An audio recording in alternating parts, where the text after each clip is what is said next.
Assalamualaikum warahmatullahi wabarakatuh. Masih berjumpa dengan saya Suwandi di channel Dunia Ikan Gabus. Kesempatan hari ini ya saya ingin menyapa teman-teman semua, mudah-mudahan tetap dalam keadaan sehat. Ya, tak kurang suatu apapun dan senantiasa dalam lindungan Tuhan. Ya, dan tetap stay at home.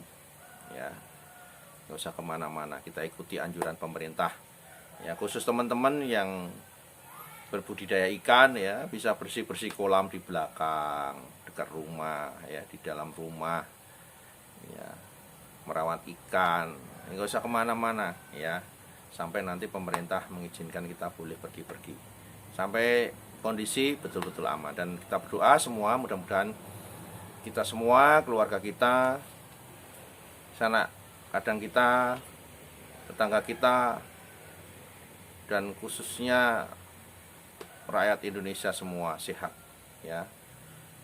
Dan buat saudara-saudara kita yang masih dalam proses perawatan, bersabar, mudah-mudahan cepat diberikan kesembuhan ya. Hari ini saya Suwandi masih menjawab pertanyaan dari teman-teman ya. Saya mempunyai tanggung jawab yang besar untuk menjawab teman-teman yang sudah tanya chat ke WA maupun di kolom komentar. Ya, sabar, semuanya pasti akan saya jawab ya. Yang pertama dari Roy Fikri X. Ya, ini Pak Suwandi, tolong bagi ilmu ya, ramuan atau obat agar ikan gabus bisa gemuk. Soalnya punya saya kok panjang-panjang saja, kurang gemuk, padahal intensitas pakan sehari 4 kali dengan jumlah ikan 1.200, ukuran kolam 8 kali 4.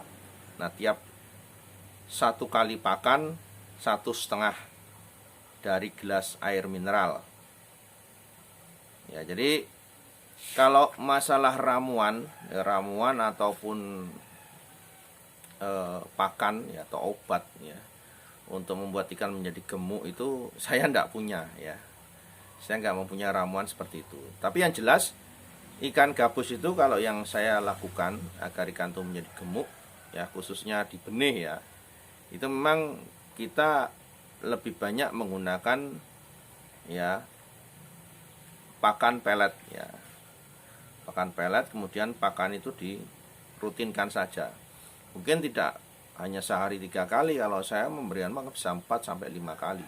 Sedikit-sedikit kita berikan tapi sering untuk benih ikan gabus kita. Nah, pastinya juga ikan itu akan gemuk-gemuk.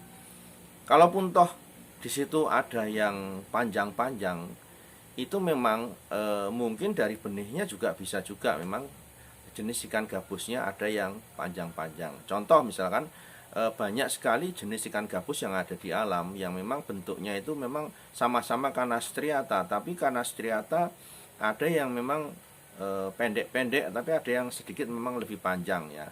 Saya beberapa kali menemukan ikan gabus dalam strain yang seperti itu, terutama untuk yang hasil budidaya itu dari berbagai macam induk itu juga beda-beda ya, terutama dari bentuk postur tubuhnya itu ya. Jadi bisa jadi dari benihnya memang jenisnya ada yang panjang-panjang ya, sama-sama Canas striata. Nah, kembali lagi juga walaupun panjang tetapi dengan pakan yang rutin semua tetap bisa besar, semuanya tetap bisa gemuk. Hanya gemuknya kalau yang panjang yang nggak segemuk dengan yang badannya pendek ya. Kemudian dari Andi Dwi 10 ya, Pak mau tanya, kalau ikan gabus dikasih makan belatung bukan pelet dan air mengalir atau mandek Pak ya. Jadi kalau misalkan ikan gabus kita beri makan belatung, itu saya sendiri belum pernah mencoba memberikan pembesaran dengan pakan maggot ya. Terus terang saya belum pernah nyoba, karena waktu saya mau mencoba itu teman yang mulai budidaya maggot, saya minta untuk rutinitas suplainya, dia belum bisa. Jadi saya sendiri belum pernah mencoba pakan menggunakan belatung ataupun maggot ya. Kemudian untuk budidaya sendiri memang ikan gabus itu memang secara kehidupan di alam liarnya sana memang dia lebih banyak hidup di air yang menggenang, rawa-rawa, sungai yang airnya diam. Di air yang mengalir, ikan gabus itu cenderung hanya mungkin lewat saja ya. Nah, di hasil budidaya air yang mengalir itu cenderung ikan tuh maunya lompat terus keluar Ya, tapi bisa disiasati kalau memang sejak kecil dibiasakan dengan air mengalir, saya yakin juga tidak akan lompat ya. Jadi kalau saya sendiri budidaya lebih suka menggunakan air yang diam ya. Mas Dwi ya, silakan mau coba menggunakan air mengalir bisa di trial, dicoba lagi. Mudah-mudahan bisa berhasil dengan baik. Kemudian ada KD or Alevi ya. Beda dengan toman dari segi gizi, pembibitan, pembesaran, dan harga jual. Ikan gabus jenis Canas striata dengan ikan gabus jenis giant kana atau yang gabus sebut dengan gabus toman. Nah, saat ini memang untuk ikan gabus jenis Canas striata ini yang memang lebih mendominasi pasar yang ada di Indonesia. Ya, pasar termasuk pasar untuk konsumsinya, kemudian pasar digunakan untuk olahannya. Yang paling banyak peredarannya di alam maupun sekarang dibudidayakan adalah jenis Canas striata. Ya, untuk jenis yang toman memang kalau sekarang ini dibanding dengan Canas striata memang belum bisa dibandingkan, karena memang saat ini untuk di daerah-daerah tertentu jenis giant kana atau kayak jenis toman ini memang sudah dikonsumsi. Tetapi di daerah tertentu gabus jenis ini itu belum dikonsumsi. Nah, ada yang dikonsumsi, ada yang hanya sebatas untuk dijual dalam kalangan hobis atau ikan hias ya.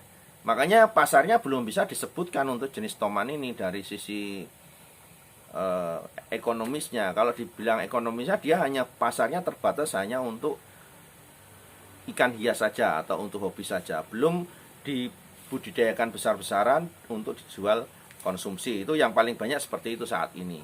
Nah, jenis yang untuk dikonsumsi saat ini adalah jenis Canas striata. Ya, kemudian dari sisi nilai gizi itu hampir sama ya untuk gabus toman maupun gabus Canas striata ya. Jadi tidak terpaut jauh ya. Jadi untuk masalah harga jual juga karena Canas striata itu masuk pasar konsumsi, jenis toman itu masih di pasar untuk ikan hias, makanya harga yang toman masih lebih mahal. Contoh misalkan benih itu ikan gabus ada yang masih kecil 1.000, 2.000, tapi untuk toman dengan ukuran yang sama bisa mencapai sudah 10.000 sampai 15.000. Ya, itu bedanya di situ karena memang skop pasarnya masih terbatas untuk ikan hias saja. Ya. Kemudian ada Rustam dari Jakarta ya. Saya sudah mencoba Pak membeli benih ikan gabus yang katanya jual cari dari alam. Nah, waktu saya beli masih kuning, saya bawa pulang, kok 2 hari ditaruh di kolam kemudian mati. Apa penyebabnya Pak? Kalau bicara kematian ikan gabus memang faktornya juga banyak ya. Jadi kita tidak bisa menjas matinya itu karena benih yang tidak sehat ataupun mungkin karena faktor yang lain ya.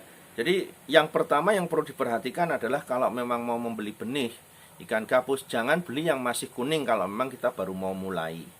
Beli yang sudah berubah menjadi hitam atau mungkin agak coklat ya, karena memang kuning itu masa-masa kuning dari awal dia netes, kemudian dia hitam dulu, hitam kemudian kuning, agak hitam lagi.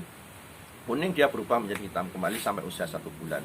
Nah, saat ikan itu sudah berubah menjadi hitam, sisinya sudah mulai kuat untuk ukuran benih. Jadi kalau memang mau mencoba mulai, beli benih yang sudah umur 1 bulan ke atas. Itu sudah biasanya sudah kuat untuk ditebar di kolam terpal, kolam semen ataupun di kolam tanah. Ya, silakan Mas Rustam untuk mencoba kembali. Jangan putus asa, jangan patah semangat, karena memang kalau kita 1 kali mencoba kemudian kita gagal, 1 kali kita budidaya kemudian mati, kemudian berhenti, kita tidak akan bisa mendapatkan ilmu apa-apa dalam hal budidaya ikan gabus. Makanya saat kita mencoba kemudian 1 kali gagal, coba lagi.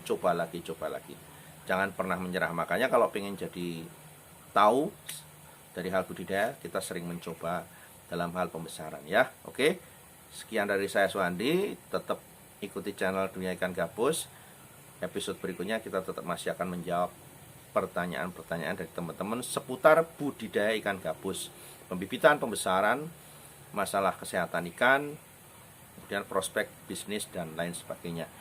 Sampai jumpa dengan saya Suhandi, tetap di channel Dunia Ikan Gabus. Assalamualaikum warahmatullahi wabarakatuh.